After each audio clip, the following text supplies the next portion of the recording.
नमस्कार दोस्तों, स्वागत है आपका रघुवंशम एकेडमी के इस ऑनलाइन प्लेटफॉर्म पर। साथियों, हम पढ़ रहे थे एनसीईआरटी और एनसीईआरटी क्लास 6 का चैप्टर नंबर 10 आज हम देखेंगे और यह चैप्टर है व्यापार, राजा और तीर्थयात्री। दोस्तों, इस चैप्टर में हम निम्नलिखित बिंदुओं पे बात करेंगे। पहला बिंदु हमारा रहेगा व्यापार और व्यापारियों के बारे में जानकारी, यानी कि उस दौर के व्यापारियों के बारे में जानकारी किन स्रोतों से प्राप्त होती है, उस बारे में बात करेंगे। तत्पश्चात हम व्यापार से संबंधित दो और बिंदुओं पे बात करेंगे। पहला समुद्री तटों से लगे राज्य और दूसरा है रेशम मार्ग की कहानी। दोस्तों, ये कहानी क्या है?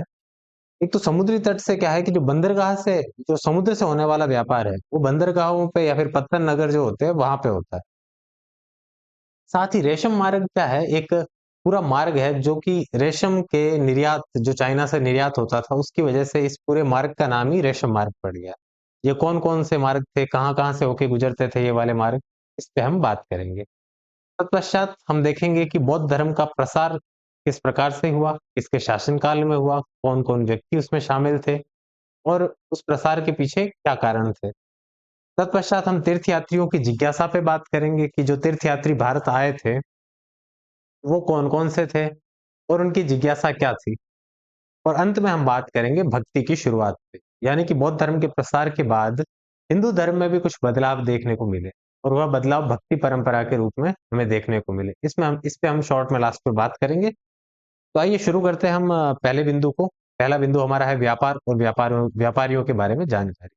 दोस्तों, सिंपल सी बात है, व्यापारी अपने साथ जिस जगह से वो आता है, उस जगह की वस्तुएँ लेके आता है, उस जगह की प्रसिद्ध वस्तुएँ लाता है। तो आज के दौर में जब हम बंदरगाह नगरों की या फिर व्यापारिक स्थलों की खोज करते हैं, तो हमें ऐसे कुछ उत्पाद या ऐसी कुछ वस्तुएँ हमें प्राप्त होती है, जो स्थानीय नहीं होती, बाहर से आई हुई होती है।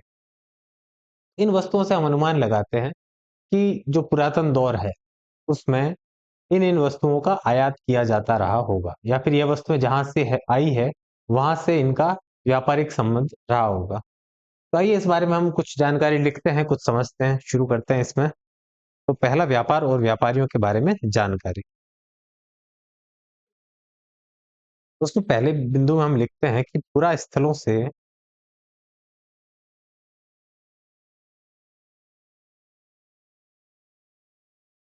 बर्तनों के प्रमाण इस संबंध में जानकारी देते हैं, ठीक है? यानी व्यापारियों के बारे में जानकारी कौन देते हैं? तो पर्टिकुलर जो स्थल है, उस स्थल पर कुछ बर्तनों के प्रमाण मिलते हैं। वो बर्तन यहाँ के स्थायी नहीं होते, जहाँ से ये लोग आए हैं वहाँ के बर्तन। तो ये लोग क्या करते हैं कि जो लेके आते हैं वस्तुएँ, उससे अनुमान लगता है कि हाँ भाई, ये व्यापारिक संबंध इस क्षेत्र से रहे होंगे। साथ ही आप साइड में एक कहानी भी देख पा रहे हैं, कविता देख पा रहे हैं, व्यापार से जुड़ी हुई एक कविता है। इसको हम लास्ट में देखेंगे, ये संगम साहित्य की एक कविता है। चलिए अगले बिंदु पे हम बात करें, तो सबसे पहले हम बात करेंगे दक्षिणी भारत पे। कि दक्षिणी भारत में व्यापार की क्या स्थिति थी? तो आप हेडिंग लगाएँगे दक्षिणी भारत। दोस्तों, दक्षिणी भारत में अभी भी आज की डेट में भी जो है गरम मसाले हैं, उनका उत्पाद बहुत ज़्यादा होता है और इन वस्तुओं का निर्यात आज भी किया जाता है, उस दौर में तो किया जाता रहा ही होगा। तो दक्षिणी भारत के संबंध में दोस्तों क्या है कि एक तो सोना, दूसरा मसाले, और मसालों में भी यदि हम बात करें, तो एक बहुत ही फ़ेमस मसाला हुआ है, वो है काली मिर्च। काली मिर्च इतना ज़्यादा प्रसिद्ध था कि यूनानी लोग इसे क्या कहते थे? काला सोना, ठीक है? इसे यूनानी या रोमन लोग क्या कहते थे? रोमन लोग इसे काला सोना कहते थे।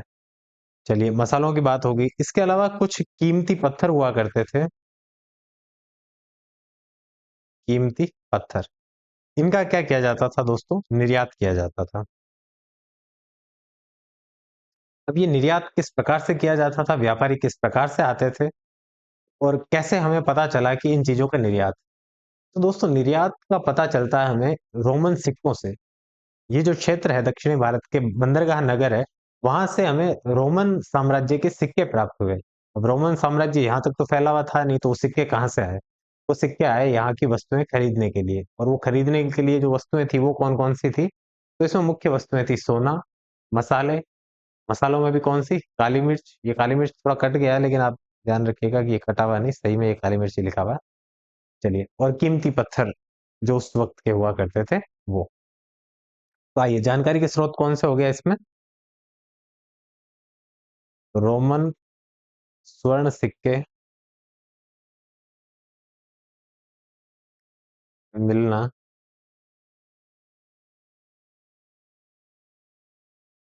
इस ओर संकेत करता है। ठीक है, चलिए अगले बिंदु पे हम बात करें। तो ये लोग समुद्र से आते कैसे थे भाई? इतना दूर था, सीधा तो रोमन से नहीं आते थे ये लोग। क्या करते थे कि जहां तक संभव हो स्थल मार्ग से आ जाते, और स्थल मार्ग में फिर अरब देशों को पार करके फिर अरब की खाड़ी से रास्ता तय करके अब भारत के या तो तटीय तट तट पे घूमते घूमते घूमते घूमते आ जाते, या फिर कुछ लोग साहस दिखाते थे और अरब सागर को पार करके भारत पहुंच जाते थे। तो जो अरब सागर पार करके आते थे दोस्तों, उनके लिए एक पवन सहायक हुआ करती थी। उस पवन को अपन जानते हैं मानसूनी पवन के रूप में। मानसून की ऋतु में दोस्तों आपको पता होगा कि जो हवा होती है वो समुद्र से स्थल मार्ग की ओर चलनी शुरू हो जाती है। उसी के साथ ही तो वाष्प अपने आता है स्थल मार्ग की तरफ आता है और बारिश होती है। तो इस हवा की दिशा में ये लोग गति करते हुए बहुत आसानी से तटों तक आ जाते थे। तो इस बारे में हम लिख लेते हैं कि समुद्री रास्तों की खोज हुई, समुद्री रास्तों की खोज हुई तथा इन लोगों ने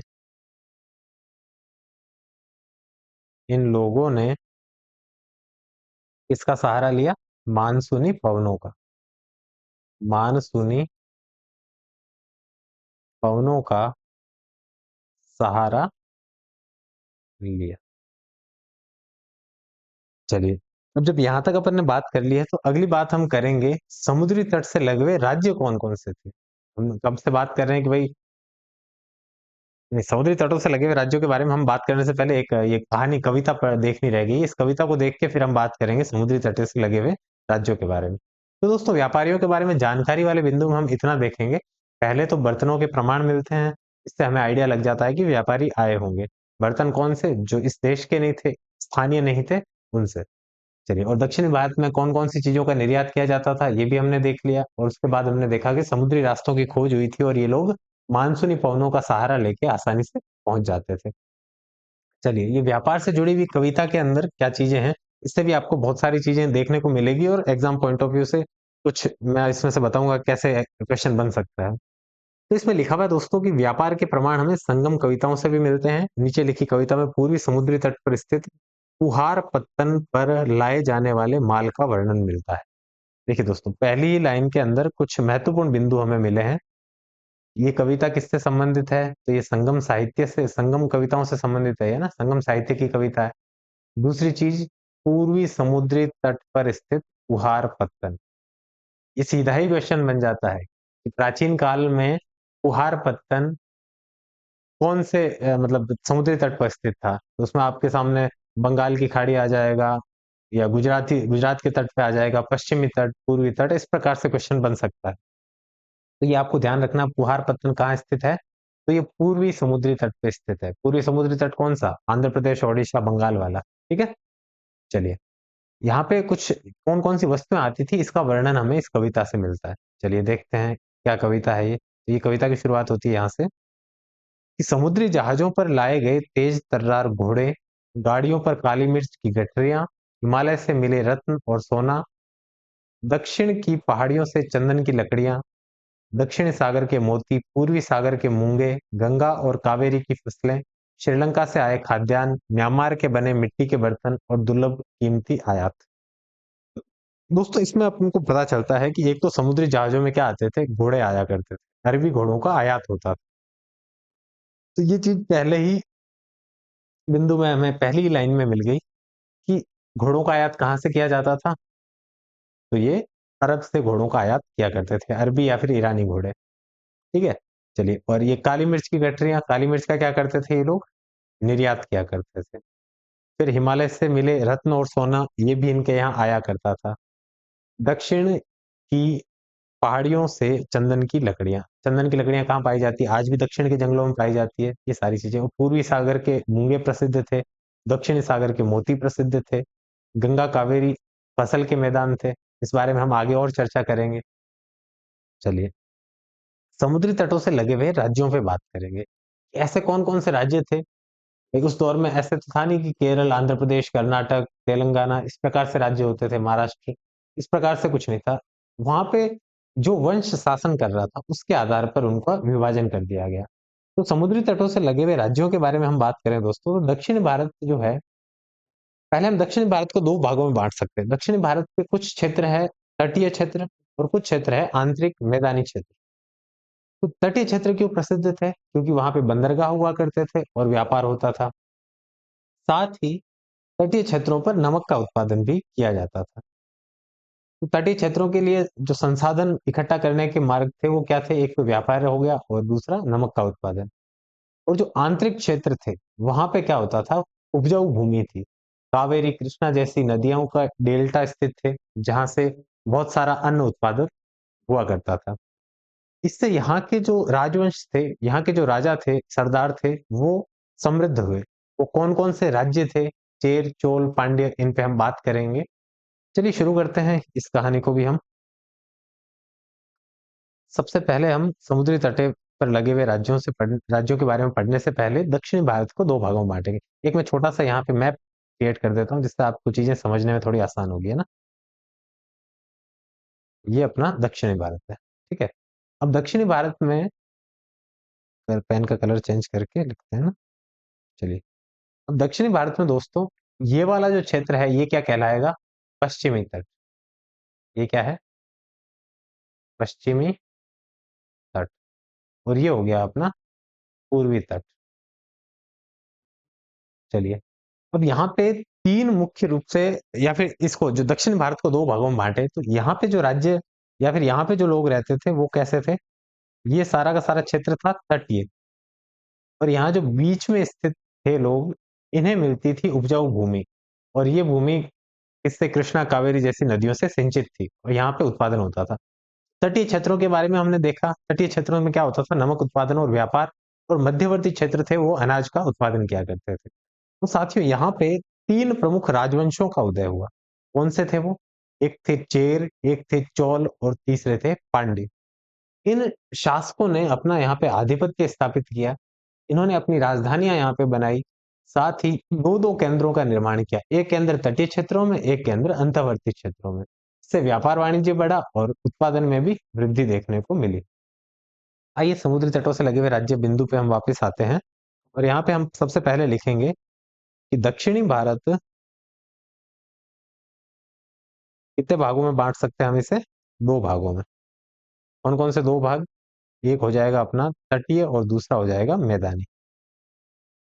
ये है तटीय, ये हो गया अपना मैदानी। ठीक है, बांट लिया। अब इसका क्या करना है? यहाँ पे जो तटीय क्षेत्र थे वहां पे होता था व्यापार, और अंतर्वर्ती क्षेत्रों में होता था फसलों का उत्पादन। इससे क्या हुआ कि सरदार यहाँ के समृद्ध हुए, सरदार संपन्न हुए। सरदारों से मेरा मतलब है उस वक्त के शासक। उस वक्त जो है राजत्व इतना भव्य नहीं था, तो इसे हम सरदार ही पुकारते। चलिए, आगे हम बात करें तो यहाँ पे हम संगम कविताओं का सहारा लेंगे, यहाँ पे भी, है ना। संगम साहित्यों का निर्माण जब हुआ तो इससे हमें बहुत सारी जानकारी प्राचीन जो दक्षिणी भारत है उसके संबंध में प्राप्त होती है। आइए हम संगम जो साहित्य है उसे कोट करते हुए लिखेंगे। तो सबसे पहले हम लिखें कि संगम कविताओं में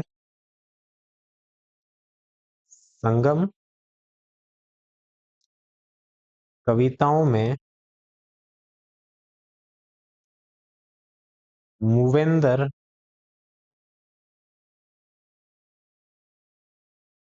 मूवेंदर एक तमिल शब्द है ना,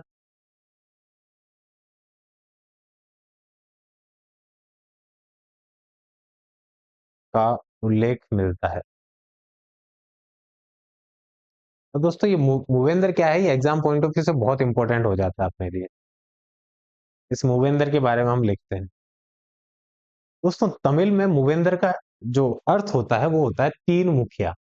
यहाँ पे तीन मुखियाओं की बात की जा रही है। वो तीन मुखिया कौन कौन से है? तो पहला मुखिया इनका आ गया अपने चेर, दूसरा चोल और तीसरे पांड्य। इनके बारे में हम लिख लेते हैं।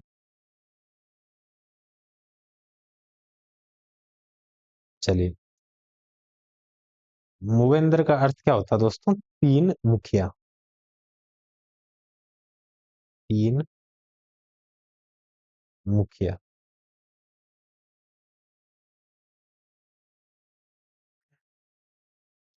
चलिए, इन तीन मुखियाओं के बारे में बात करें। पहले हम बात करेंगे चेरों के बारे में, दूसरी बात होगी अपने पांड्यों के बारे में, और तीसरी बात हम करेंगे चोलों के बारे में। अब मैंने जिस सीक्वेंस में लिखा है उसी सीक्वेंस में आप मैप में इमेजिन कर सकते हैं। चेरों का शासन कहाँ था? यहाँ पे, पश्चिमी तट पे।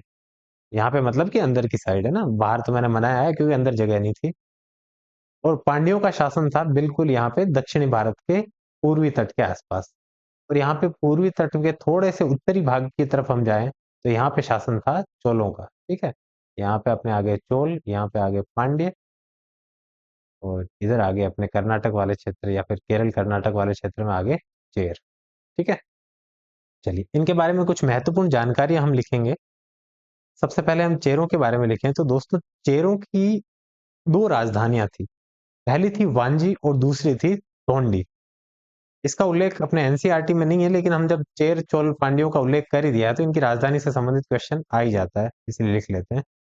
तो चेरों की राजधानी थी वांजी और दूसरी राजधानी थी टोंडी।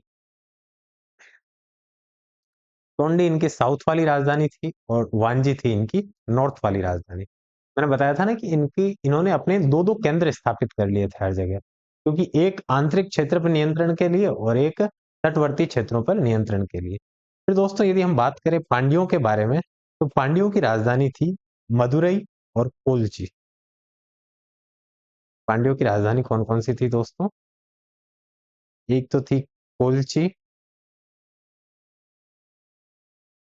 और एक थी मदुरई। मदुरई अपने आप में प्रसिद्ध क्षेत्र था। ये मदुरई जो है वो पत्तन नगर भी था, क्योंकि ये वैगई नदी के किनारे स्थित था। कौन सी नदी? वैगई नदी। यानी यहाँ से नदीय व्यापार भी हुआ करता था, समुद्री व्यापार के लिए आने जाने का मार्ग भी यहाँ पे था। तीसरी बात हम करें दोस्तों चोलों के बारे में, तो चोलों ने अपनी राजधानी बना रखी थी उरैयूर को। उरैयूर बहुत ही प्रसिद्ध क्षेत्र रहा अपने समय का। उरैयूर, उरैयूर इंपॉर्टेंट है, एग्जाम में बहुत बार आ रखा है। चोलों की राजधानी कौन सी थी? तो उरैयूर थी। और साथ ही हम बात करें तो एक और जो मुख्य पत्तन था उस दौर का, उहार पत्तन, जिसकी चर्चा हमने पिछली कविता में की थी, वह भी किसके नियंत्रण में था? तो चोलों के नियंत्रण में था। चलिए ये भी हम लिख लेते हैं, उहार पत्तन,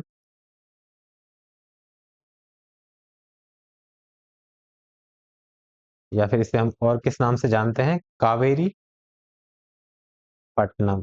आज हम इसे किस नाम से जानते हैं? कावेरी पट्टनम से। ये किसके नियंत्रण में था? तो चोलों के नियंत्रण में था। ठीक है, चलिए यहाँ पे हम चेर चोल और पांड्यों से संबंधित कुछ महत्वपूर्ण जानकारी देख चुके हैं। साथ ही अगले बिंदु में हम देखेंगे कि यहाँ पे कर व्यवस्था किस प्रकार की थी। तो आइए इस बारे में भी हम बात कर लें। तो यहाँ पर नियमित कर नहीं था। यहाँ नियमित कर नहीं था। तो क्या हुआ करता था? तो यहाँ पे जो है उपहार स्वीकार किए जाते थे। क्या होता था? उपहार लिए जाते थे। ठीक है, चलिए जब उपहार मिल जाते थे या फिर जब धन संपदा इकट्ठी हो जाती थी, तो इस संपदा का ये लोग क्या करते थे, इस बारे में हम लिख लेते हैं। तो कुछ धन तो वो अपने पास रखते थे, संसाधनों की आवश्यकता थी इसलिए। कुछ धन अपने पास, तो बाकी धन का क्या करते थे? बाकी धन ये अपने समर्थकों में बांट देते थे। बाकी धन अपने समर्थक, सिपाही व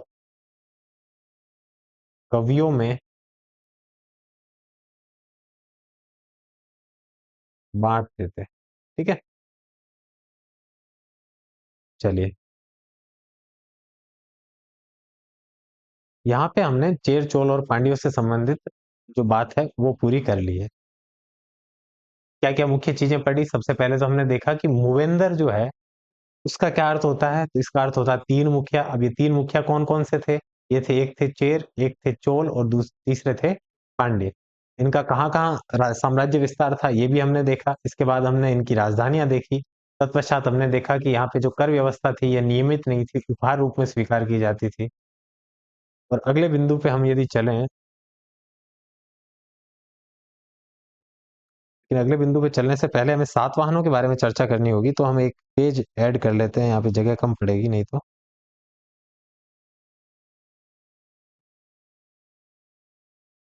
चलिए इस पेज पे हम लिख लेते हैं, सातवाहनों के बारे में चर्चा कर लेंगे। ठीक है दोस्तों, जब चेर चोल और पांड्यों इनका जब थोड़ा पतन काल आया, या फिर जब ये लोग ज्यादा शक्ति में नहीं थे, उस दौर में पश्चिमी भारत में, ये तो दक्षिण भारत के राजवंश थे, पश्चिमी भारत में 2100 ईसा पूर्व सातवाहनों का उदय हुआ।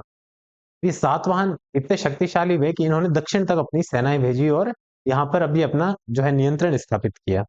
तो इन लोगों का व्यापारिक नियंत्रण किस प्रकार से बना, इस कहानी को हम आगे सातवाहनों के बारे में पढ़ के देखते हैं। तो चलिए देखते हैं इसमें क्या लिखे हम। 2100 वर्ष पूर्व,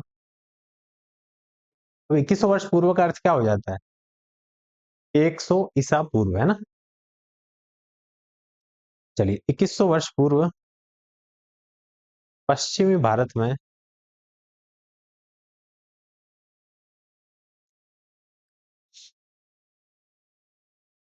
पश्चिम भारत में सातवाहनों का उदय हुआ। दोस्तों सातवाहनों का उदय किस प्रकार से हुआ? तो एक सिमुक नाम का व्यक्ति था, उसने कण्व वंश के शासक की हत्या करके और सातवाहन वंश की स्थापना की थी। तो संस्थापक कौन था? सिमुक। कौन था ये? संस्थापक। किसका संस्थापक था? तो यह सातवाहन वंश का संस्थापक था। ठीक है दोस्तों, चलिए आगे हम बात करते हैं। गौतमी पुत्र सातकर्णी नाम आपने सुना होगा। यह इस सातवाहन वंश का सबसे प्रतापी शासक हुआ।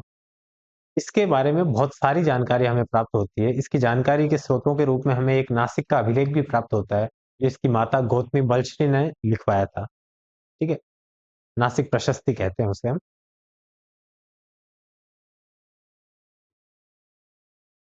चलिए गौतमी पुत्र सातकर्णी सातवाहनों का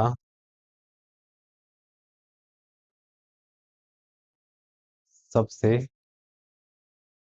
प्रतापी शासक हुआ।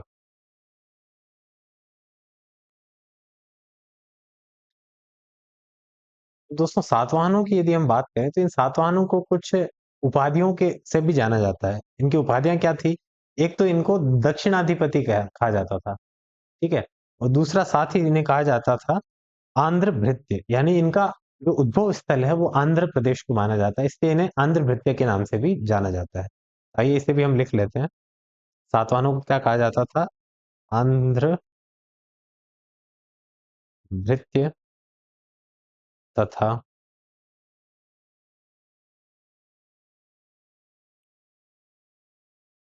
दक्षिणा पथपति। ये क्या थी इनकी उपाधियां? किसकी उपाधियां हैं दोस्तों? सातवाहनों की, है ना। ये सिर्फ सातकर्णी की नहीं, सातकर्णी की तो उपाधियां है ही है, साथ ही संपूर्ण सातवाहनों को क्या कहा जाता था? आंध्र भृत्य या दक्षिणा पथपति।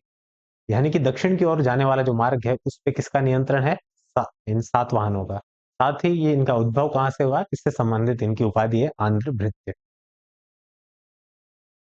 चलिए अगली बात हम करते हैं नासिक प्रशस्ति के बारे में, जिसपे हमने अभी बात की थी। नासिक प्रशस्ति।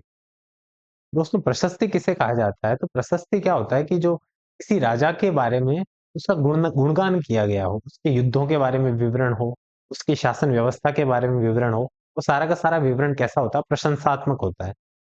इन चीजों को क्या कहा जाता है? प्रशस्ति कहा जाता है। इस प्रकार के जो लेख होते हैं ना, वे प्रशस्ति कहलाते हैं। चलिए इसके बारे में हम बात करें तो इसकी लिपि है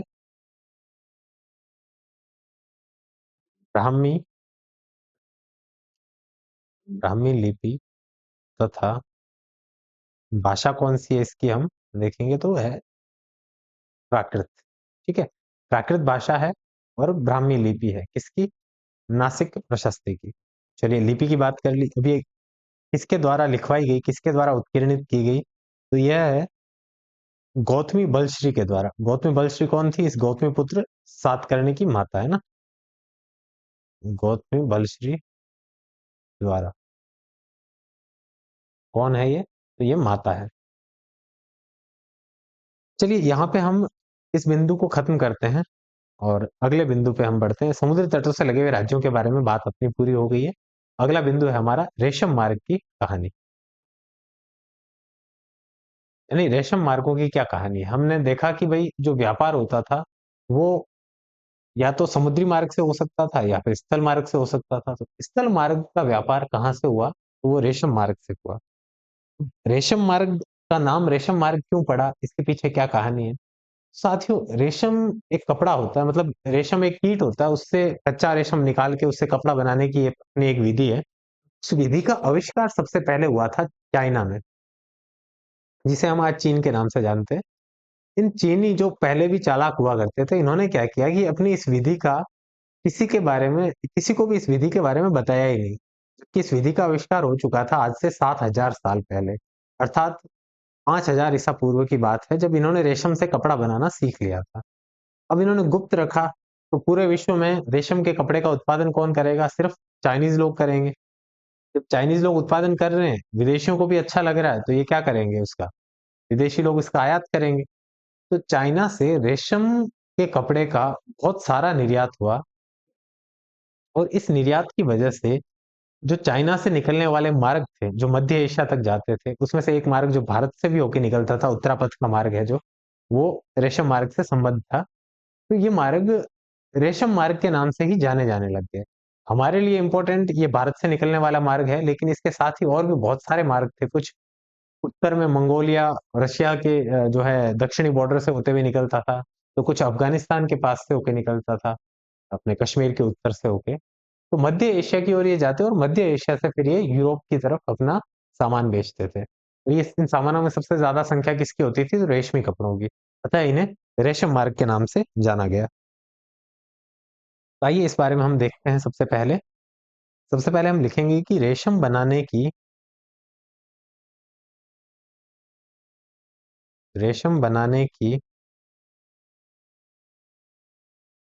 कला का विकास कहाँ पे हुआ था? चीन में। कब हुआ था? तो 7,000 वर्ष पूर्व। यहां से अगली लाइन में लिख लेते हैं। यहां से यहां से यानी कि चीन से, है ना, यहां से रेशम का निर्यात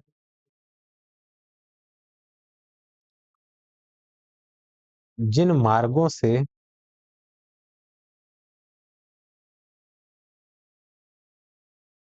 होता था वे सिल्क रूट कहलाए। वे क्या कहलाए? सिल्क रूट कहलाए। चलिए सिल्क रूट की हमने बात कर ली। अब जिन मार्गों से ये व्यापार हो, सिल्क रूट कहलाए, है ना। इन जिन मार्गों से ये व्यापार होता था दोस्तों, उन मार्गों से टैक्स की वसूली भी की जाती थी। अब ये टैक्स की वसूली किस प्रकार से होती थी? तो कुछ जनजातियां, जैसे मान लो कि पहाड़ी क्षेत्र आ गया, तो पहाड़ी क्षेत्र में किसी राजा का शासन पर्टिकुलरली चल नहीं पा रहा है। राजा का चल रहा है तो राजा टैक्स ले लेगा, और जनजातियों का वहां पे कब्जा है, तो जनजातीय लोग उन लोगों को उनके सामान की सुरक्षा के बदले कुछ कपड़े ले लिए या कीमती वस्तुएं ले ली। इस प्रकार के टैक्स वसूले जाते थे। साथ ही राजा लोग जिनका आधिपत्य था उन क्षेत्रों पे, वो लोग उन्हें सुरक्षा देने के बदले टैक्स वसूलते थे। तो इन मार्गों पे नियंत्रण रखना जो है वो अलग अलग राजवंशों का, अलग अलग राजाओं का अपना एक एम बन गया था कि हाँ, रेशम मार्ग पे हमें नियंत्रण स्थापित रखना है। इन मार्गों पे क्या वसूल किया जाता था?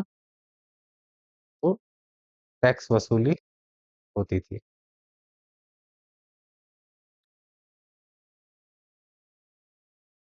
चलिए, अब जब नियंत्रण स्थापित करने की बात आती है दोस्तों, तो सबसे महत्वपूर्ण शासन जिनका रहा और जिन्होंने जो है सिल्क रूट पर अपना अधिकार स्थापित किया, उनमें नाम आता है कुषाणों का। ठीक है? चलिए, अब अगली लाइन में हम लिखते हैं, सिल्क रूट पर नियंत्रण स्थापित करने वालों में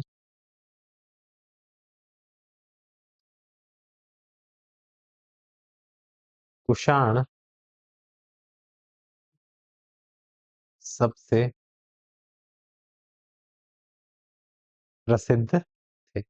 ये बात कब की है? तो ये बात है 2000 साल पहले की। ठीक है? यानी एग्जैक्ट आप ईसवी की शुरुआत से ही इस चीज को मान सकते हैं। सिल्क रूट पर नियंत्रण स्थापित करने वालों में सबसे अग्रिम नाम किसका आता है? कुषाणों का। अब ये कुषाण थे कौन? दोस्तों, कुषाण जो है वो मध्य एशियाई एक जनजाति थी, जिसे हम यूची जनजाति के नाम से जानते थे। अब ये यूची जनजाति को हुणों ने वहां से भगा दिया, मध्य एशिया से। भागने के बाद जो मध्य एशियाई जनजातियां, चाहे जनजाति हो चाहे कोई और हो, मध्य एशिया से जिसे भी भगाया गया वो भाग के कहाँ आया? भारत। तो कुषाण भी भाग के कहाँ आए? उत्तर पश्चिमी भारत वाले क्षेत्र में बस गए और धीरे धीरे इन्होंने यहाँ पे अपना नियंत्रण स्थापित कर लिया। और कुषाणों में कुजल कड़फिसस नाम का एक राजा हुआ, जिसने भारत में कुषाण वंश की स्थापना की। आइए हम लिखते हैं इसको। कुषाण मूलतः कहाँ के थे? तो ये थे मध्य एशिया के यूची। ठीक है? चलिए, अब दूसरा बिंदु, जो कुषाणों के संस्थापक थे वो माने जाते हैं कुजल कड़फिसस को, है ना? ये बंदे का ही नाम है, कुजल कडफिसस। आपने कनिष्क का नाम सुना ना? कनिष्क का दादा है ये, कुजल कडफिसस। ये कौन था? संस्थापक।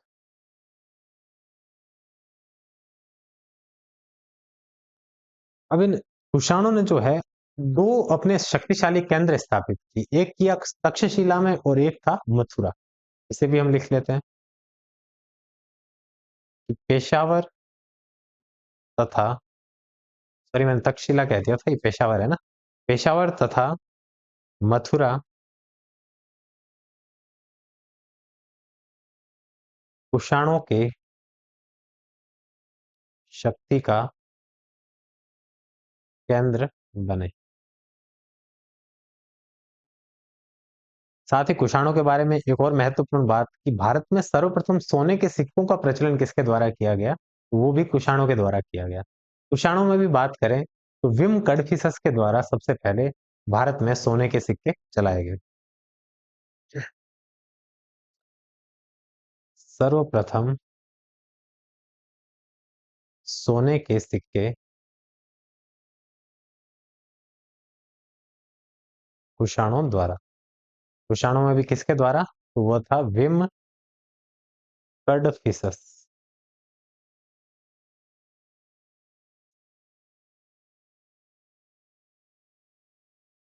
चलिए, यहाँ पे अपने रेशम मार्ग की कहानी खत्म होती है। रेशम मार्ग पर नियंत्रण किन लोगों ने स्थापित किया? तो कुषाणों ने। कुषाण कहाँ के थे? तो मध्य एशिया के थे, यूची जाति से संबंधित थे। और यहाँ पे स्थापना जो है कुषाण वंश की भारत में, वो की थी कुजल कडफिसस ने। और कुजल कडफिसस का बेटा हुआ था विम कडफिसस। इस विम कडफिसस ने भारत में सर्वप्रथम सोने के सिक्के चलाए। चलिए, आगे की कहानी है अपने बौद्ध धर्म के प्रसार से संबंधित, है ना।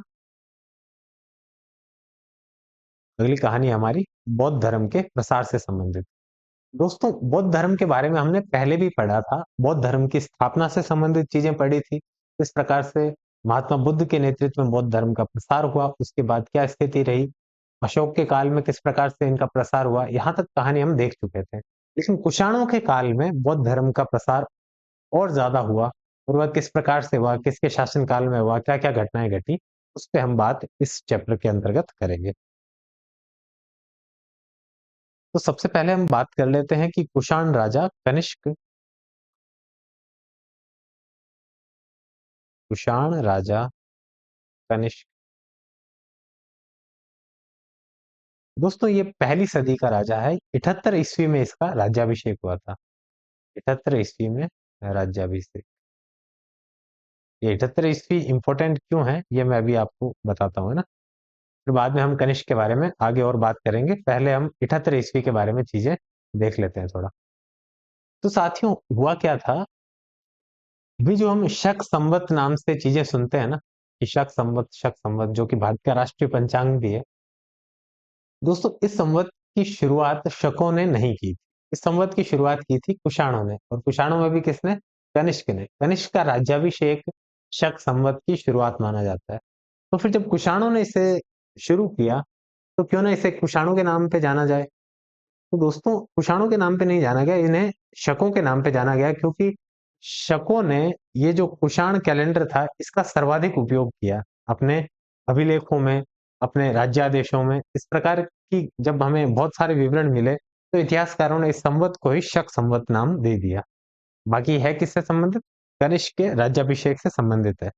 चलिए अब हम कनिष्क के बारे में आगे की बात करते हैं।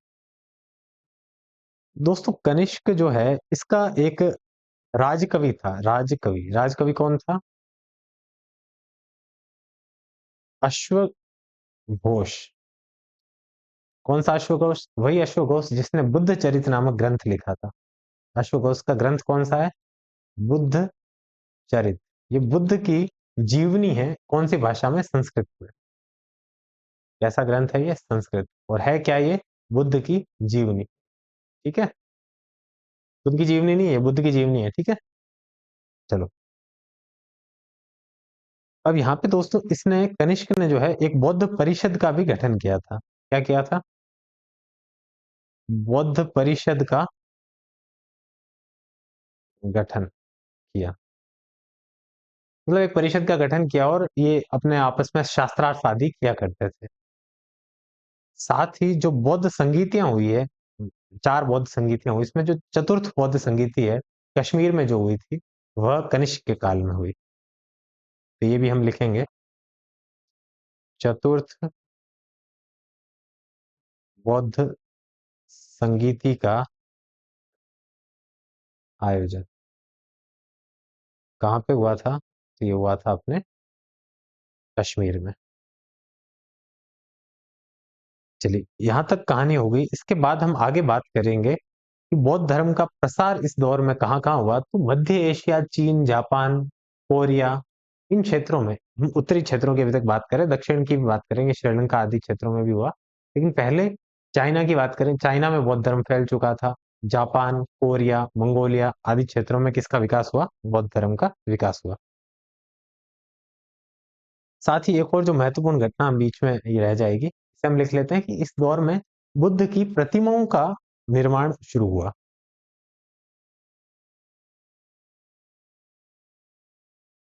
बुद्ध की प्रतिमाएं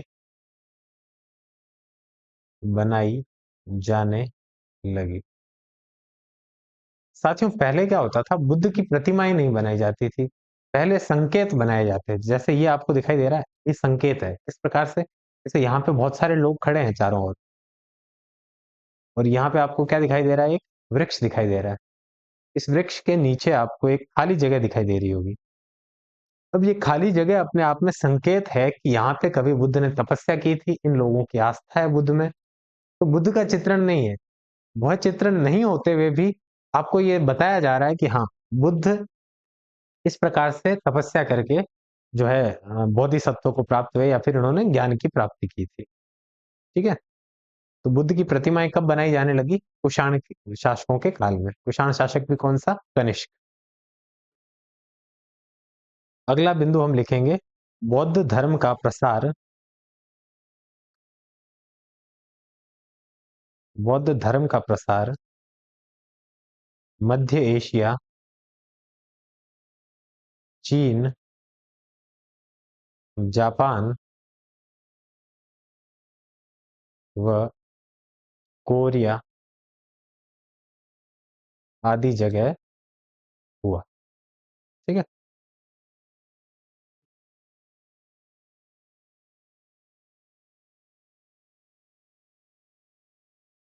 चलिए अगले बिंदु पे हम बात करते हैं कि ये जो थे राजा रानियों आदियों ने दक्षिणी जो क्षेत्र है, जो दक्षिणी तटीय क्षेत्र है, यहाँ पे हमें कुछ गुफाएं भी प्राप्त होती है। इन गुफाओं से क्या पता चलता है कि जो राजा रानी आदि हुआ करते थे या कृषक हुआ करते थे, ये लोग गुफाओं का निर्माण करवाते थे। इन गुफाओं का निर्माण या इन गुफाओं का उपयोग क्या होता था? तो बौद्ध भिक्षु जब वर्षावास करते थे या फिर जब रहने के लिए उन्हें स्थान की आवश्यकता होती थी, तो इन गुफाओं का प्रयोग किया करते थे। तो हम सबसे पहले लिखेंगे कि दक्षिण व पश्चिमी भारत में भी बौद्ध मत का प्रसार हुआ। क्या प्रूफ है इसके? तो पश्चिमी घाटों पे और दक्षिणी भारत में हमें क्या मिलती हैं? गुफाएं मिलती है, जो कि किसके लिए थी? बौद्ध भिक्षुओं के निवास हेतु। क्या मिलती है यहाँ से? गुफाएं प्राप्त होती है। इन गुफाओं का निर्माण कौन करवाता था? तो या तो राजा रानी, या फिर व्यापारी, अथवा कृषक इनका निर्माण करवाते थे। श्रद्धावश इनका निर्माण करवा देते थे, निर्माण करवाते थे।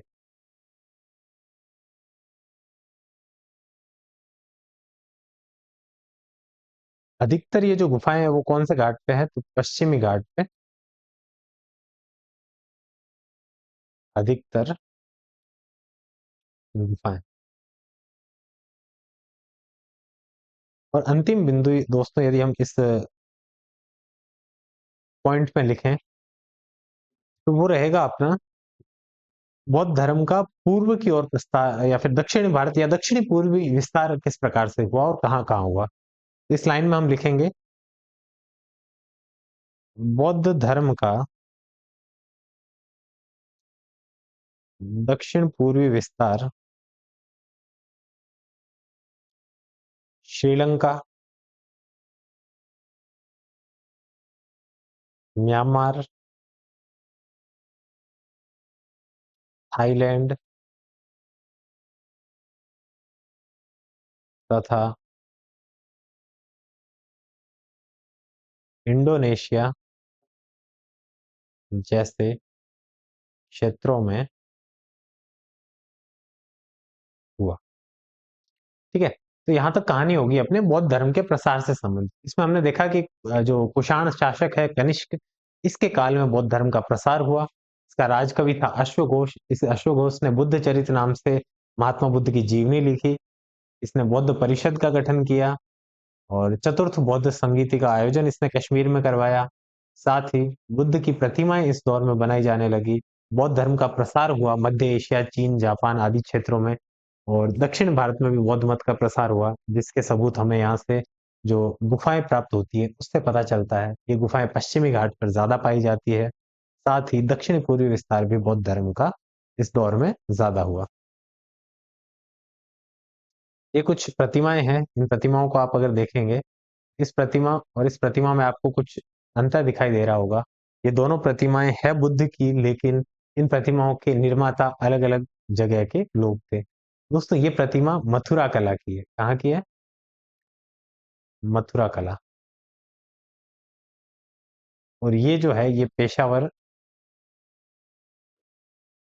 या फिर गांधार शैली में निर्मित मूर्ति है। साथ ही जो हमने गुफाओं की बात की, कुछ इस प्रकार की गुफाएं हुआ करती थी। जैसे महाराष्ट्र से ये गुफा मिली, कार्ले की गुफा कहा जाता है। तो ये क्या है? गुफा। इन गुफाओं का निर्माण क्यों करवाया जाता था? तो हमने पहले भी कई बार बात की थी कि बौद्ध भिक्षु जब अपना वर्षावास करते थे, जो रहने को स्थान उन्हें चाहिए था, उसके लिए इन्हें गुफाओं का निर्माण करवाना होता था। अगले बिंदु में दोस्तों हम बात करें तीर्थयात्रियों की जिज्ञासा के बारे में। वे तीर्थयात्री कौन थे? क्या जिज्ञासाएं थी इनकी? इस बारे में हम इस टॉपिक के अंतर्गत इस बारे में हम देखेंगे। ये इंपॉर्टेंट टॉपिक है क्योंकि यहाँ से क्वेश्चन बनते हैं। हम 3 तीर्थयात्रियों पे बात करेंगे, पाइयान, हेनसांग और इत्सिंग के बारे में।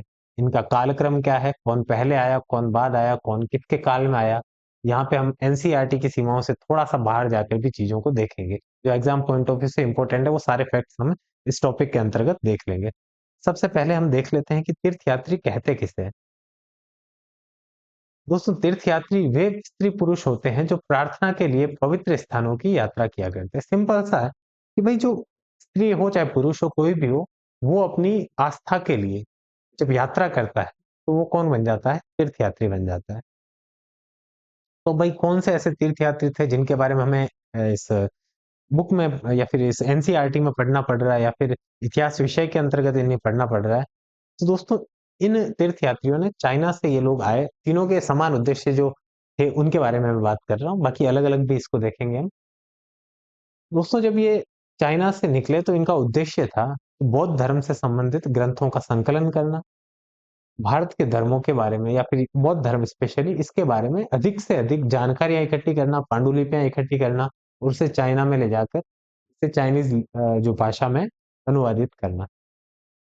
ये इनका मुख्य उद्देश्य था। दूसरा उद्देश्य ये भी था कि जब इन्हें बौद्ध धर्म में इतनी रुचि थी, तो इनकी रुचि ये भी थी कि महात्मा बुद्ध से जुड़े हुए स्थानों की यात्रा की जाए। तो 2 प्रकार की होगी, एक तो इनकी धार्मिक आस्था होगी और दूसरी ज्ञान पिपासा होगी। ठीक है? चलिए, ये लोग यात्राएँ किस प्रकार से करते थे? तो ये लोग व्यापारियों के साथ-साथ, व्यापारियों के काफ़िले के साथ-साथ आ जाते और उसी के साथ वापस जाने की कोशिश करते। तो चलिए, इनकी यात्रा व्यापारिक काफ़िलों के साथ होती थी। तो चलिए, अब यात्रा किस-किस ने की है, इनके बारे में हम देखेंगे। तीनों को अलग-अलग ही देख लेते हैं। सबसे पहले हम बात करेंगे फाहियान के बारे में। सबसे पहले हम लिखते हैं फाहियान। दोस्तों, इसी फाहियान को जो एनसीईआरटी है, उसमें क्या लिखा हुआ है? फाशियन। अब ये क्यों लिखा गया है? क्योंकि दोस्तों इसकी स्पेलिंग यदि हम लिखें तो वो बनती है FAXIAN। अब इसे आप क्या पढ़ेंगे ये आपकी मर्जी से फाशियन पढ़ें चाहे फाहियान पढ़ें, ये आप पे डिपेंड है, लेकिन मैं इसे फाहियान ही पढ़ूंगा। प्रचलित वर्ड कौन सा है? फाहियान है। दोस्तों, फाहियान चाइना का एक निवासी था और इसने जो विनय पिटक ग्रंथ है ना, जो बौद्ध भिक्षुओं के आचार विचार से संबंधित है, जो संघों में रहते थे उनके बारे में, तो इन्होंने विनय पिटक की जो कुछ बातें चाइना में नहीं पता थी, इसलिए इन्होंने विनय पिटक का पांडुलिपि प्राप्त करने के उद्देश्य से ये भारत आया था और यहाँ से विनय पिटक को ले जाने के लिए आया था। तो कुल मिला के इसके बारे में हम लिखते हैं, ये आया कब था? तो चंद्रगुप्त द्वितीय के काल में आया था, यानी गुप्त काल में आया था, आज से 1600 साल पहले।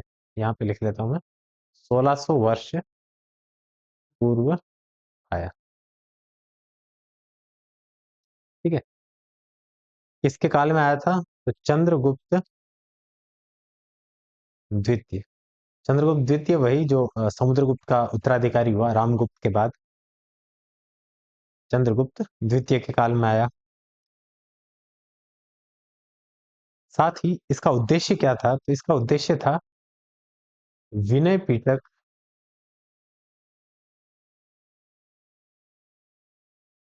की पांडुलिपि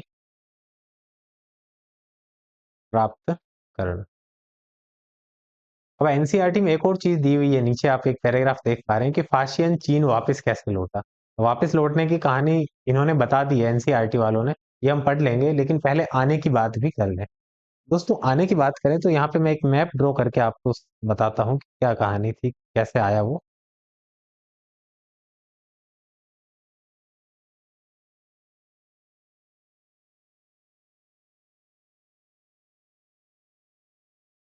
दोस्तों ये है अपना प्यारा सा भारत, यहाँ पे है अपने चाइना, है ना, ये क्षेत्र क्या है, चाइना। ये बंदा चाइना से निकला और मध्य एशिया की यात्रा करते करते करते करते, पहले ये भी भारत ही था, ये भी भारत ही था, तो यहाँ से होते हुए फिर इधर अफगानिस्तान से होते हुए, पाकिस्तान से होते हुए स्थल मार्ग से कहाँ आया, भारत आया। स्थल मार्ग से भारत आया और इसने अपना जो वापसी की यात्रा थी, इस वापसी की यात्रा को कहाँ से किया था, तो समुद्री मार्ग से किया था। ठीक है, यहाँ तक पहुंचा और वापस जब इसे लौटना था, तो यहाँ से पहले ये गया था श्रीलंका, श्रीलंका से जावा, और जावा से फिर होते हुए चाइना में एक स्थान पड़ता है ग्वांगजू, ग्वांगजू में जाके इसकी यात्रा समाप्त हुई थी। एग्जाम पॉइंट ऑफ व्यू से ये चीजें इंपॉर्टेंट तब हो जाती है जब हिस्ट्री का एग्जाम दे रहे हो, पर्टिकुलर हिस्ट्री का, है ना। ये वापस कहाँ से लौटा, किस बंदरगाह से लौटा, इस प्रकार की घटनाएं अगर आ भी जाती है तो एनसीईआरटी में जो चीजें लिखी हुई है वो तो सारी इंपॉर्टेंट है, सारी याद करनी है, बहुत ही कम फैक्ट्स इसमें दे रखे हैं। तो चलिए इनके उद्देश्यों तक हमने बात कर ली थी, आगे की बात हम कर लेते हैं।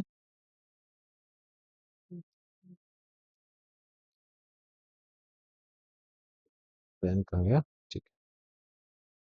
आगे हम बात कर लें, इसने अपना यात्रा विवरण लिखा था, पुस्तक का नाम था फा को की। भाई चाइनीज भाषा में लिखा है, ऐसा ही नाम होता हुआ, अपन क्या कर सकते हैं। तो फाको की नाम से इसने, फाहियान ने अपना यात्रा विवरण लिखा, यात्रा विवरण लिखा। ठीक है, चलो अब हम इसके वापसी की यात्रा देख लेते हैं। आने की यात्रा हमने देख ली, यह स्थल मार्ग से आया था, आया कैसे था, स्थल मार्ग से, और लौटा कैसे था, जल मार्ग से। ये क्वेश्चन कई बार आ जाता है, इसलिए मैं स्पेशली ये लिखवा ही देता हूँ कि आने का मार्ग कौन सा था, इसका स्थल था, और लौटने का मार्ग था जल मार्ग। चलिए अब देखते हैं इस पैराग्राफ को। फाहियान ने अपने घर चीन वापस लौटने के लिए अपनी यात्रा बंगाल से शुरू की। यह व्यापारियों के एक जहाज पर चढ़ा, मुश्किल से वे 2 दिन ही चल पाए थे कि एक समुद्री तूफान में फंस गए। बंगाल इन्होंने लिखा है दोस्तों, तो बंगाल में भी एक बंदरगाह है, कौन सा, ताम्रलिप्ति। ताम्रलिप्ति बंदरगाह से उसने अपनी यात्रा शुरू की थी। चलिए आगे देखते हैं हम कि समुद्री तूफान में फंस गया, व्यापारी अपने जहाज को डूबने से बचाने के लिए उसमें से अपने माल को फेंक कर जहाज को हल्के करने की कोशिश करने लगे, लेकिन फाहियान ने अपना दूसरा सामान फेंक दिया, लेकिन बुद्ध की मूर्तियां और पांडुलिपियां नहीं फेंकी, जो उसने अपनी भारत यात्रा के दौरान संकलित की थी। उसने अपने समुद्र उसने जो समुद्र का वर्णन है वो इस प्रकार से किया है कि समुद्र असीम है, सूर्य, चांद या तारों की गति को देखे बिना यह पता लगाना असंभव है कि पूर्व किधर है और पश्चिम किधर है। अगर बरसात और अंधेरा हो तो जहाज को हवा की दिशा में ले जाने के अलावा और कोई चारा नहीं बचता। जावा पहुंचने में उसे कितने दिन लगे, 90 दिन का समय लगा। यहाँ वह 5 महीने के लिए रुका और दूसरे व्यापारी जहाज में चढ़कर चीन पहुंच गया। जुगाड़ू बंदा था, यहाँ से निकला, श्रीलंका गया, श्रीलंका से जावा गया, और जावा से एक और व्यापारी जहाज पकड़ा और डायरेक्ट चाइना। बहुत मुश्किल यात्राएं रहती थी, जैसा कि हमने देखा कि श्रीलंका से जावा पहुंचने के लिए उसे 90 दिन का समय लग गया था। अब इतनी मुश्किलों का सफर तय करके भी ये लोग यदि ज्ञानार्जन के लिए भारत आते थे, तो इसका मतलब कोई तो बात रही होगी उस दौर में, जो इतने जिज्ञासु लोग इस देश में आने के लिए काबिल हुआ करते थे। अगली बात हम करते हैं दोस्तों हेनसांग के बारे में। ठीक है, अगला बिंदु हम किसके बारे में देखेंगे, हेनसांग के बारे में। हेनसांग, इस हेनसांग का नाम भी यदि आप एनसीईआरटी में देखोगे तो वो कुछ इस प्रकार से मिलेगा आप, श्वेन सांग। ये सारी दिक्कतें क्यों होती है कि इंग्लिश में जो लिखा हुआ है उसका प्रोनाउंसिएशन क्या होता है चाइना में, ये हमें भी नहीं पता, और होता पता तो भी अपन बोल नहीं पाते, उनकी अपनी भाषा शैली है, वो हिंदी नहीं बोल सकते, अपन चाइनीज नहीं बोल सकते। तो चलिए हेनसांग के बारे में हम चीजें देखते हैं, क्या क्या था, किसके काल में आया, सबसे पहले इसको देख लेते हैं। तो ये आया था हर्षवर्धन के काल में, हर्षवर्धन के काल में भारत आया था। दूसरी बात दोस्तों, ये स्थल मार्ग से ही आया था और स्थल मार्ग से ही लौटा, स्थल मार्ग से आया और स्थल से ही पुनः लौटा, मतलब कुचमांदी व्यक्ति नहीं था, जहां से आया वहीं से वापस अपने चला गया। स्थल मार्ग में भी कौन से रूट से आया था? तो ये सिल्क रूट से आया था। सिल्क रूट पे बात की थी ना अभी हमने, सिल्क रूट से होके ये भारत पहुंचा था। आगे की बात करें दोस्तों तो इसकी जानकारी बड़ी इसकी पहले ग्रंथ का नाम ही लिख लेते हैं ताकि हमें यूं नहीं बीच में रह जाए ये। इसने जो ग्रंथ लिखा वह है सी यू की। सी यू की क्या है इसका? यात्रा विवरण।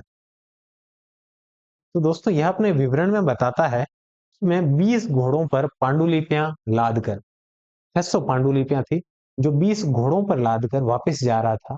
वापस जाते टाइम सिंधु नदी जब मैं पार कर रहा था तो एक नाव पलट गई, और उस नाव के पलटने से इसकी कुछ पांडुलिपियां जो 50-60 की संख्या में थी वो गुम हो गई या डूब गई।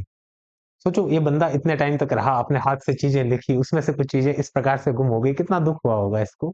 लेकिन यात्रा है, यात्रा के अपने कुछ फायदे हैं कुछ नुकसान है, लेकिन फिर भी ये बहुत बड़ी संख्या में पांडुलिपियां ले जाने में कामयाब रहा।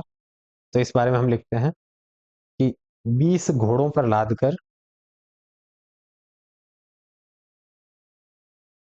लादकर पांडुलिपियां, जो कि संख्या में कितनी थी, 600 के आसपास पांडुलिपियां ले गया। सोने चांदी व चंदन से बनी मूर्तियां भी ले गया। तो यहाँ पे डूबने वाली बात इसलिए लिख रहे हैं क्योंकि कई बार क्या है कि एग्जामिनर अपने मूड में होता है, वो लिख लेता है कि निम्नलिखित में से किस चीनी यात्री के कुछ पांडुलिपियां सिंधु नदी में डूब गई थी। तो फिर आपके लिए वो चीजें थोड़ी अनकंफर्टेबल नहीं हो जाए, यानी हिंसांग यदि हम पूरा पढ़ रहे हैं तो एक चीज और लिखने में कोई बुराई नहीं है। सिंधु में नाव पलटने से नाव पलटने से कुछ पांडुलिपियां डूबी। ठीक है, चलो। अब यहाँ पे हिंसांग के बारे में लगभग अपन ने सारी जानकारियां देख ली है। अगला जो बंदा है वो है इत सिंह। इत सिंह के बारे में दोस्तों सिर्फ यहाँ पे नाम ही लिया गया है इसका, बाकी इत सिंह के बारे में बहुत ज्यादा जानकारी एनसीईआरटी में नहीं दी गई है। बस इत सिंह के बारे में आप ये ध्यान रख लेना कि हेनसांग के बाद आया था। हेनसांग के 50 वर्ष बाद आया। उसके अलावा हम यदि देखें तो यह भी ये दोस्तों इसके बारे में एक और महत्वपूर्ण चीज हम लिख लेते हैं जो कि एनसीईआरटी में नहीं है, कि जल मार्ग से आया और जल मार्ग से ही वापस गया। जल मार्ग से ही वापसी। ठीक है, ये भी अपने कुचमांदी नहीं था, जहां से आया वहां से वापस चला गया। सबसे कुचमांदी व्यक्ति कौन था? पाहियान था। पाहियान आया था स्थल मार्ग से और गया था जल मार्ग से। आइए दोस्तों हम इस हेनसांग का एक विवरण पढ़ लेते हैं जो कि नालंदा के बारे में है। इसने लिखा नालंदा शिक्षा का एक विशिष्ट केंद्र। हेनसांग तथा अन्य तीर्थयात्रियों ने उस समय के सबसे प्रसिद्ध बौद्ध विद्या केंद्र नालंदा, जो कि आज बिहार में पड़ता है, यहाँ पर अध्ययन किया था। उसने नालंदा के बारे में इस प्रकार लिखा है कि यहाँ के शिक्षक योग्यता तथा बुद्धि में सबसे आगे हैं। बुद्ध के उपदेशों का यह पूरी ईमानदारी से पालन करते हैं। साथ ही मठ के नियम भी काफी सख्त है जिन्हें सबको मानना पड़ता है। पूरे दिन वाद विवाद चलते रहते हैं, यानी शास्त्रार्थ की परंपरा हमारे भारत के इतिहास में बहुत ही पुरानी रही है, जिससे युवा व वृद्ध दोनों ही एक दूसरे की मदद करते हैं। विभिन्न शहरों से विद्वान लोग अपनी शंकाएं दूर करने यहाँ आते हैं। नए आगंतुकों को पहले द्वारपाल ही कठिन प्रश्न पूछते हैं। उन्हें अंदर जाने की अनुमति तभी मिलती है जब वे द्वारपाल को सही उत्तर दे पाते हैं। 10 में से 7-8 सही उत्तर नहीं दे पाते। चलिए दोस्तों, आप यदि हेनसांग का ये वर्णन देखेंगे तो आपके मन में ये चीज आएगी कि कितना बड़ा केंद्र रहा होगा नालंदा, जहां का जो गेट कीपर था ना, वो सबसे पहले आगंतुकों से वार्तालाप किया करता था, उससे कुछ क्वेश्चन पूछता था, फिर देखता है कि हाँ, इसका बौद्धिक स्तर वैसा है कि नहीं है कि ये नालंदा में प्रवेश पाए। यदि उसका बौद्धिक स्तर इस प्रकार का होता, तो उसे प्रवेश दिया जाता, नहीं तो उसको वापस लौटा दिया जाता। तो साथियों, आपको ये जानकर भी हैरानी होगी कि उस दौर के द्वारपाल के क्वेश्चन भी 10 में से 7-8 लोग नहीं दे पाते थे। तो ये हमारे ज्ञान का स्तर था उस दौर का, ठीक है? चलिए आगे हम बात करते हैं भक्ति की शुरुआत की। ये अपना अंतिम बिंदु रहेगा। दोस्तों, भक्ति की शुरुआत की बात करें, तो जब बौद्ध धर्म का विकास हुआ या बौद्ध धर्म का प्रसार हो रहा था, तो जो वैदिक धर्म था उसमें जब कुरीतियाँ आ गई, तो कुछ आसान तरीके धर्म को लेकर अपनाने के उपाय ढूँढे गए। उसी में से एक उपाय था भक्ति मार्ग। भक्ति शब्द का हम व्याख्या देख लेते हैं। भक्ति शब्द भज शब्द से बना है, जिसका अर्थ होता है विभाजित करना या फिर हिस्सेदारी। विभाजित करना या फिर हिस्सेदारी। इसका अर्थ है भक्ति भगवान और भक्त के बीच में परस्पर क्या है? अंतरंग संबंध है। भक्ति भगवत या भगवान के प्रति झुकाव है। भगवत का एक अर्थ यह भी है जो अपने ऐश्वर्य तथा सुख को भक्तों के साथ बाँटता है। यानी भक्त या भागवत अपने देवी देवता के भग का हिस्सेदार होता है, यानी उसके ऐश्वर्य और सुख का हिस्सेदार होता है। ऐसा भक्ति मार्ग वाले मानते हैं। चलिए, अब ये भक्ति मार्ग क्या है? कैसे शुरुआत हुई? इस बारे में हम बात करते हैं। तो हम सबसे पहले लिखेंगे कि देव पूजा की शुरुआत इस काल में हुई। ये काल कौन-सा है? हम कुषाण काल के बारे में देख रहे थे या फिर चेर चोल पांड्य के काल में देख रहे थे। 2300 से 2000 ईस्वी के आसपास के काल के बारे में बात कर रहे थे। तो देव पूजा की शुरुआत हुई। देव पूजा की शुरुआत होने से क्या हुआ? मूर्तियों का निर्माण हुआ। मूर्तियों का निर्माण हुआ तो मूर्तियाँ रखने के लिए किसका निर्माण हुआ? मंदिर निर्माण हुआ। ठीक है? तो ये मंदिर निर्माण, मूर्ति निर्माण ये सारा इसी काल से आरंभ माना जाता है। जैसे आप यहाँ पे एक मूर्ति देख पा रहे हैं, ये मूर्ति विष्णु के वराह अवतार की है। विष्णु का वराह अवतार। चलिए, और यदि हम बात करें तो दोस्तों, जो भक्ति मार्ग है उस भक्ति मार्ग की बारे में हमें भागवत गीता से भी जानने को मिलता है। मतलब भगवत गीता में भी भक्ति मार्ग का उल्लेख हमें देखने को मिलता है। तो ये भी हम लिखेंगे भगवत गीता। भगवत गीता खुद किसका पार्ट है? महाभारत का पार्ट है, ठीक है? महाभारत के भीष्म पर्व। भीष्म पर्व महाभारत के 18 पर्वों में से छठा पर्व है, ठीक है? यहाँ से क्वेश्चन आता है इसलिए अलग से लिखवा रहा हूँ। महाभारत के भीष्म पर्व का हिस्सा है भगवत गीता। इस भगवत गीता में भी भक्ति मार्ग का उल्लेख मिलता है।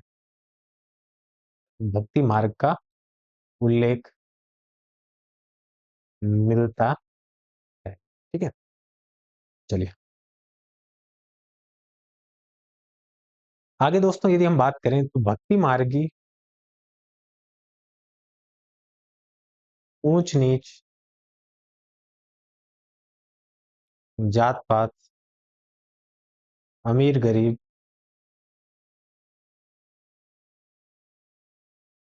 का भेद नहीं करते।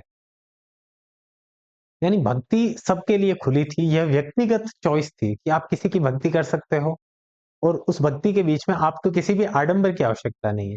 ये एक सरल माध्यम धर्म का अपनाने की ओर जोर दिया गया। क्योंकि बौद्धों ने जब जाति व्यवस्था पे कुठाराघात किया, तो एक तरह से जो प्राचीन वैदिक सभ्यता थी, वह बिखरने लगी थी। वैदिक जो वर्ण व्यवस्था थी, जो कि जन्म आधारित बन चुकी थी, उस पे चोट हुई, तो ये भक्ति मार्ग अस्तित्व में आया। तो इसमें और क्या-क्या चीज़ें थी? आडंबर विहीन व्यक्तिगत व्यक्तिगत पूजा।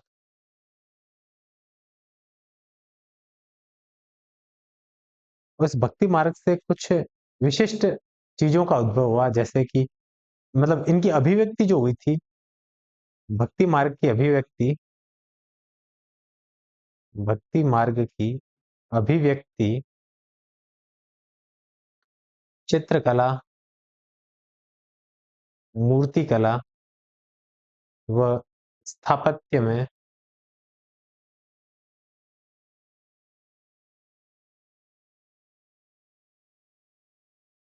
देखने को मिली। चलिए अब हम अंत अंत में बात करेंगे एक भक्त द्वारा लिखी हुई कविता के बारे में। दोस्तों इस कविता के बारे में हम देखें तो अधिकांश भक्ति साहित्य हमें यही बताते हैं कि धन ऐश्वर्य या ऊंचे पद के जरिए कभी ईश्वर से आत्मीयता नहीं बन सकती।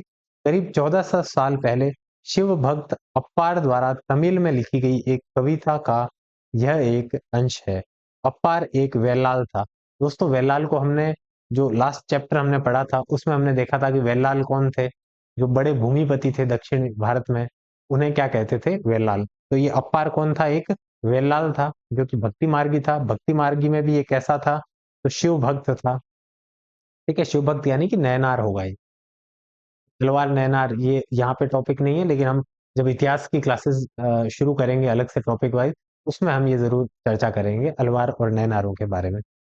चलिए इस कविता को पढ़ के हम भक्ति मार्गियों की जो मानसिकता है, जो उनके सोचने का तरीका है, उसे हम जान पाएंगे।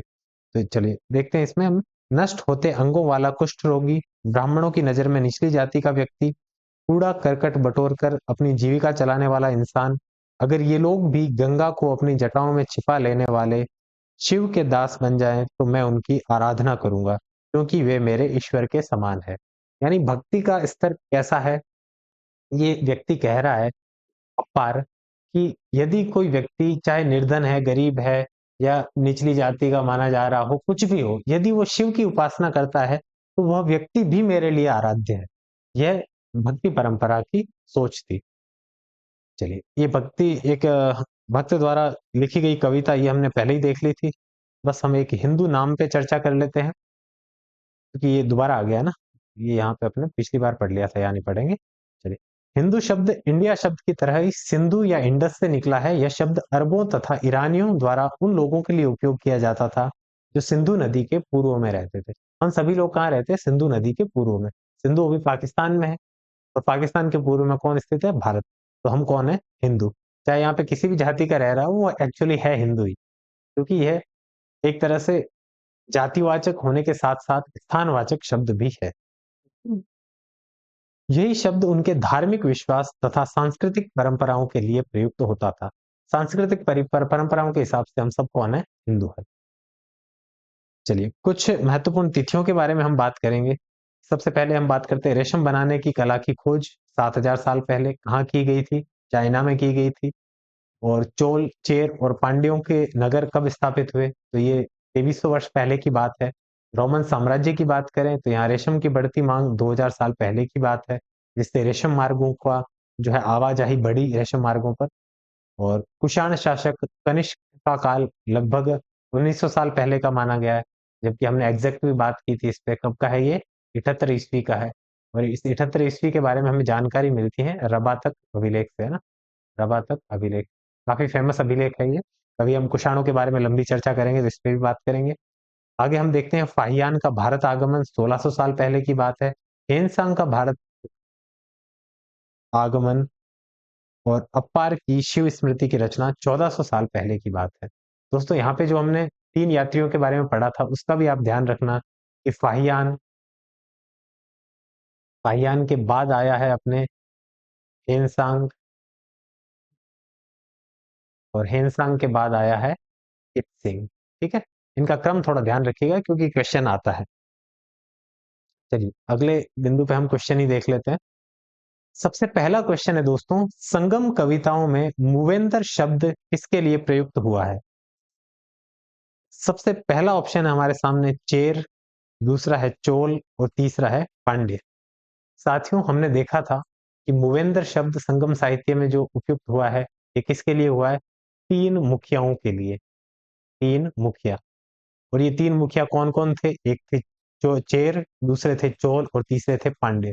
तो इसका राइट आंसर कौन सा हो जाएगा, ऑप्शन नंबर डी हो जाएगा, जो कि है उपरोक्त सभी। आगे अगला क्वेश्चन हम देखते हैं, निम्नलिखित तीर्थ यात्रियों के भारत आगमन का सही क्रम क्या है। यहाँ पे है पहले फाहियान, हेनसांग, इत्सिंग, या फिर फाहियान इत्सिंग हेनसांग, या फिर इत्सिंग फाहियान हेनसांग, या फिर हेनसांग इत्सिंग फाहियान। दोस्तों इसमें सबसे पहला ऑप्शन ही राइट है। सबसे पहले फाहियान आया था चंद्रगुप्त द्वितीय के काल में, फिर हेनसांग आया था हर्षवर्धन के काल में, और हर्षवर्धन के काल मतलब हेनसांग के ही 50 वर्ष बाद इत्सिंग भारत आया था। ऑप्शन नंबर ए इसमें राइट होगा। अभी हमने जस्ट पहले यहाँ पे चर्चा की थी। सबसे पहले कौन आया? फाहियान आया, फिर हेनसांग, फिर इत्सिंग। ठीक है, तो धन्यवाद दोस्तों। आप इसी प्रकार रघुवंशम परिवार के साथ जुड़े रहिए और इस चैनल को सब्सक्राइब